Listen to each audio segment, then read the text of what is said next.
Hey guys, it's 007 here, and today we're going to talk about the fact is probably the biggest problem facing the game of War Thunder.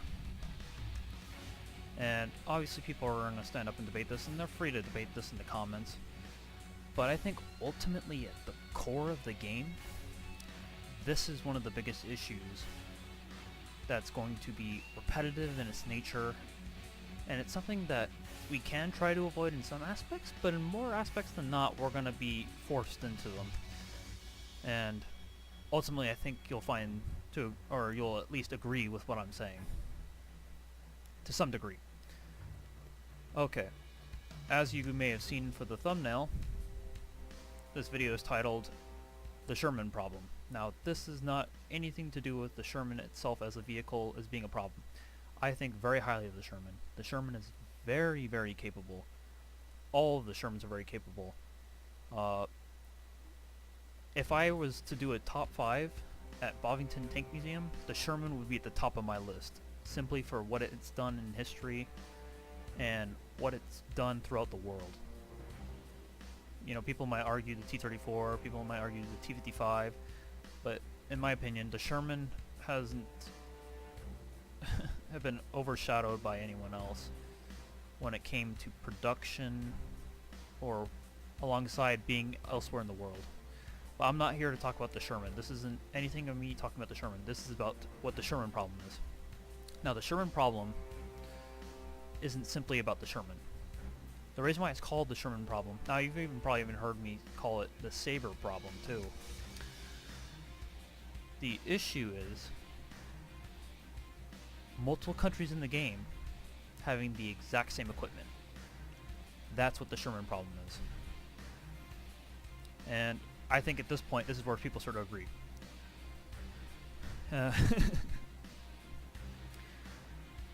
For instance, let's start with the base model and talk about the Sherman. The reason why it's called the Sherman problem is because every nation in the game has a Sherman. Obviously, the Americans were the creators of the Sherman, so they're going to have the most in their tech tree. We'll go right to Britain. Britain, Sherman. Sherman. Sherman. Sherman. France. Sherman. Sherman. Kind of a Sherman. The point's there. Oh, even there, Sherman. Don't forget the jumbos. That's the point I'm trying to drive at. Now, let's flip the coin again. I mean, we could do aviation. Or helicopters. Let's do aviation. Hellcat. I mean, this is kind of a premium, but Hellcat. Corsair. Corsair.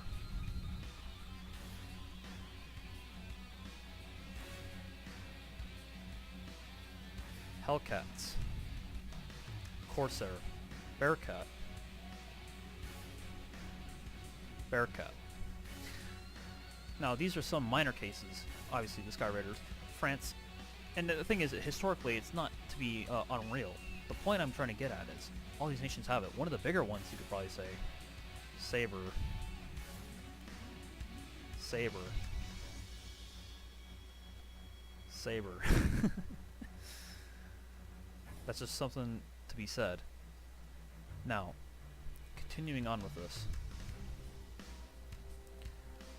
The point I'm getting at is that these vehicles, albeit they're not bad in quality, many of them are excellent vehicles.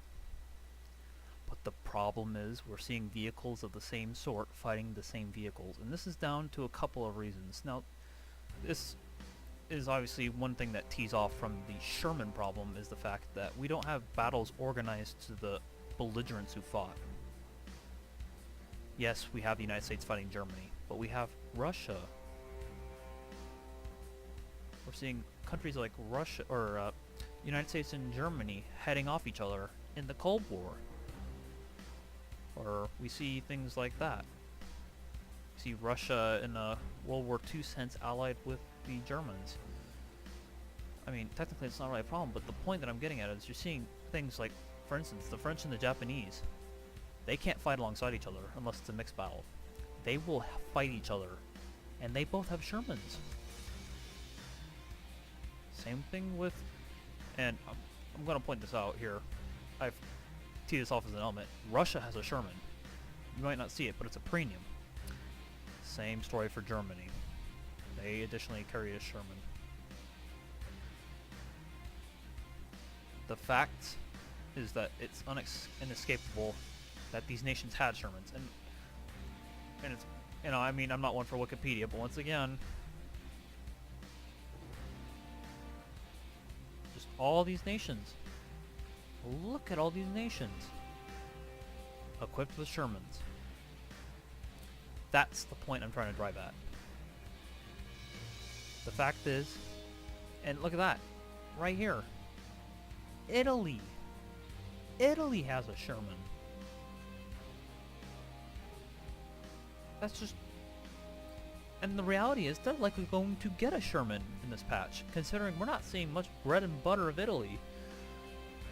I mean, they've handed in quite a few Italian vehicles, but they're probably going to be crap.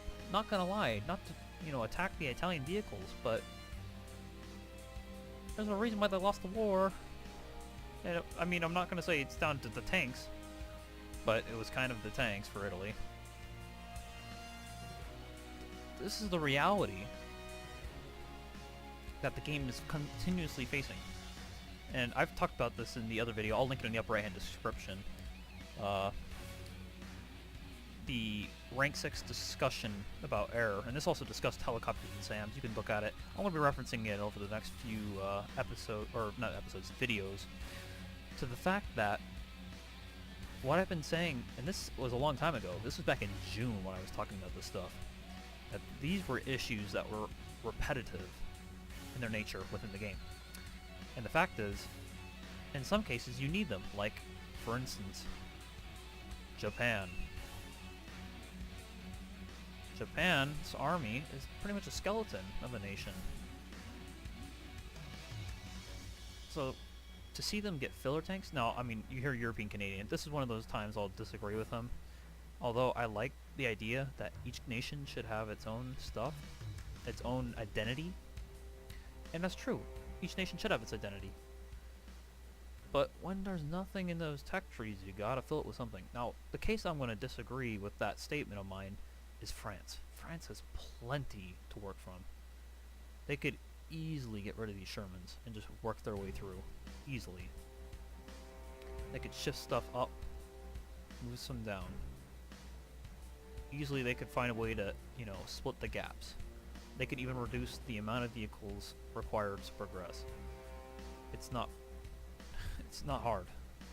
What I'm pushing at here is the fact that I get that nations have these vehicles, and the thing is, I'm not gonna lie, when I drive the Sherman, whether it's Japan, or whether it's Britain, whether it's the United States, I feel comfortable. And I can say that because I know it's been a Sherman. Now the flip side of that is, hey, it's a Sherman. Can I play something different now? That's one of the unique things in Japan is there's a thing where I can play Japanese Doctrine World War II, or I can play American Doctrine post-World War II for Japan. It's these two different doctrines. And to be honest with you, if I wanted to play American vehicles, I'd go to America. So, once again, the fact that I'm trying to highlight here, I know it's been a little bit ambiguous and I keep going back and forth and rolling in cycles, but the fact that I'm trying to drive at is, yes, the Shermans are in the game, and yes, historically they are technically valid in their placements, in some cases. No, sorry, in all cases. What am I talking about? Every nation in this game has a Sherman. Even Italy's probably going to get a Sherman. I'm putting my money on it. I said the Warrior was going to be fantastic, I put my money on that. And I've pretty much been on the ball with a lot of other stuff lately, so I'm just going to call it that way. Flip side of that, back to the Sherman. Now, this issue is probably going to reoccur horribly when Rank 6 comes out. And the reason I say that is the world was pretty much flying American aircraft. And if they weren't flying American aircraft, they were flying Russian aircraft. And if they weren't flying any of those aircraft, they were either flying a bought-out model from France or Britain.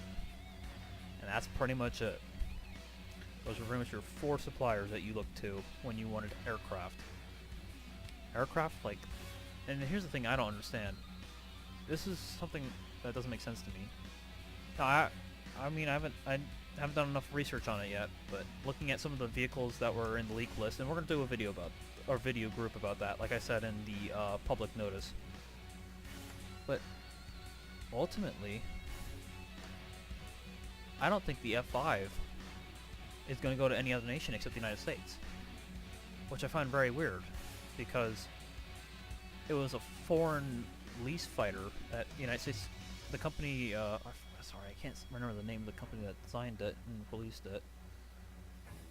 I don't want to say North American. It might be North American.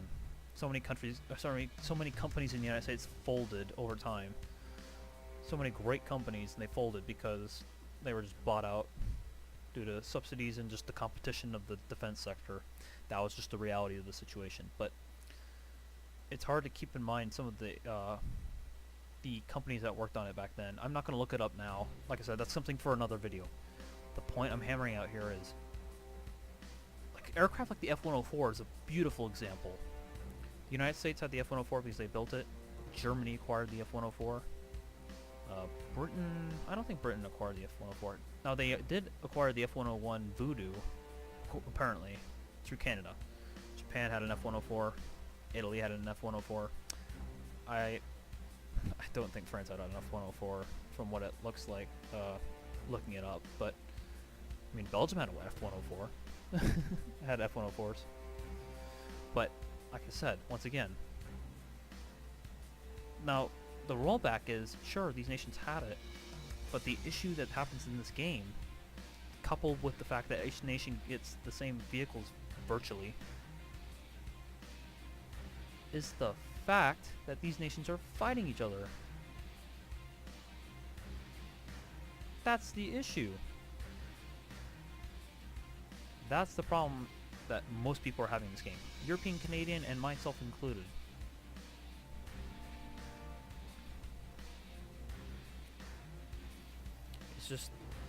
It's very frustrating. And it's frustrating to someone that's grinding out, you know, maybe they want some diversity, and maybe, like I said, the flip side is people can feel comfortable in those vehicles, but ultimately I think people would argue they want to see the country's unique signature in the field, not another nation holding the exact same tank, and maybe even a better tank than the model of the country that had originally had something like it. That stuff is annoying. But that's primarily what the Sherman problem is. Now, I don't know what you guys think about where you guys would put the issue relative to the game, but in my opinion, I feel like this is one of those issues. It's kind of like the plague. You kind of just have to live through it. And the problem is, people are for it and against it, but they don't understand the reality behind it. That's why I wanted to make this video. Is the fact that in some cases it just happens because it has to happen. If we had things balanced out with numbers, if people went according to trees based on the amount of people or vehicles according to a nation in history, we could start doing some very unique or historical battles. But unfortunately, this is a market that's based on people's interest and their pursuits, not the real world. The real world, people, you know, purchase vehicles based on political alignment, money, and I don't know, desperation. But that's what I had to say about the Sherman Problem. Hope you guys consider this, I don't know, I wouldn't say refreshing. It's kind of sobering to hear, but considered it worth talking about and even probably further discussing in respects. That's what I have to say, guys. I'm 007. I'll see you guys later.